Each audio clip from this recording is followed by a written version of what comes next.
in case he does want to play again. And I think he does. He looks like a guy who's with it. He does look like a guy who's eager to come back. He went with the team to Seattle last week. And you just see how this offense is so struggling without him. The Dolphins are now the first team since the 2017 Browns to never lead through their first 4 games of the season. The 2017 Browns finished 0-16, I might add. Tyreek Hill, fewest yards in a game in his Dolphins career, tied at 23 yards. He is invisible. Invisible. Doesn't help that Raheem Mostert is also out. Might be able to pound with him. Waddle dropped a ball. Snoop Huntley looked lost.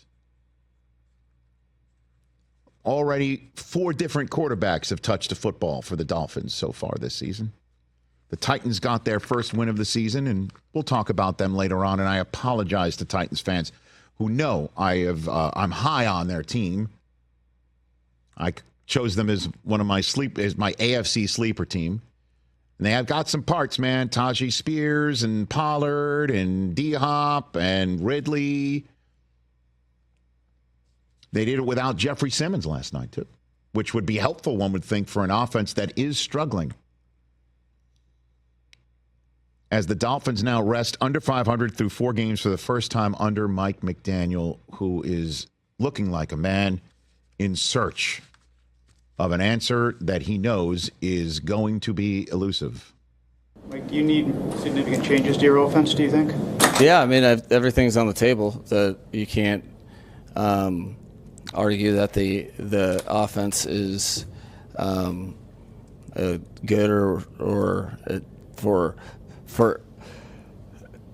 to me, in a situation like this, I haven't really been in one where we haven't had production consecutively like this. So you really have to open your mind to really all things.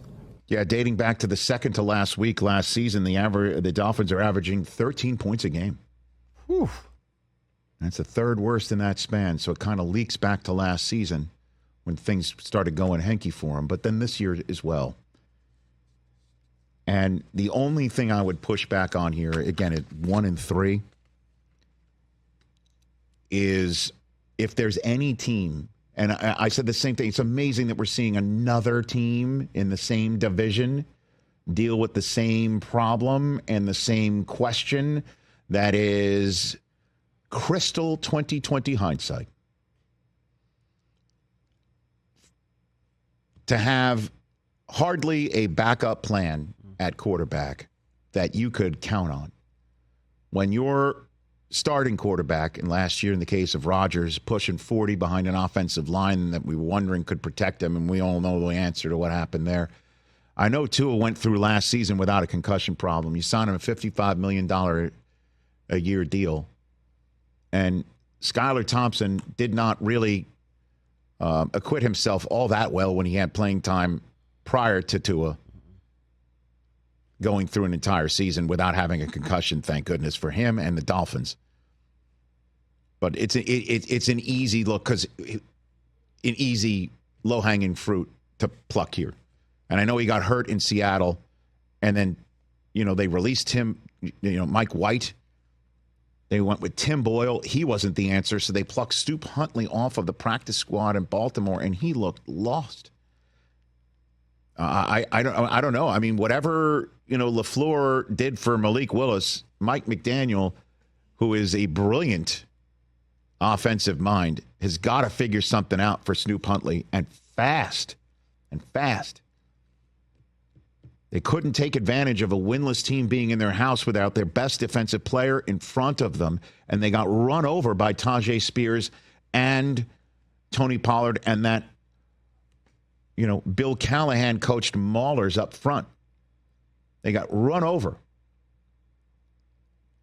And so they couldn't take advantage of that situation with the Bills having just lost. And Miami's next games, I mean, they're at New England. And I have no idea what that's a winnable game for you guys, but you can't put points on the board, right? At all. Exactly. I honestly don't know the town where Mo Green doesn't have a plaque or a signpost or anything. What the O/U will come up there.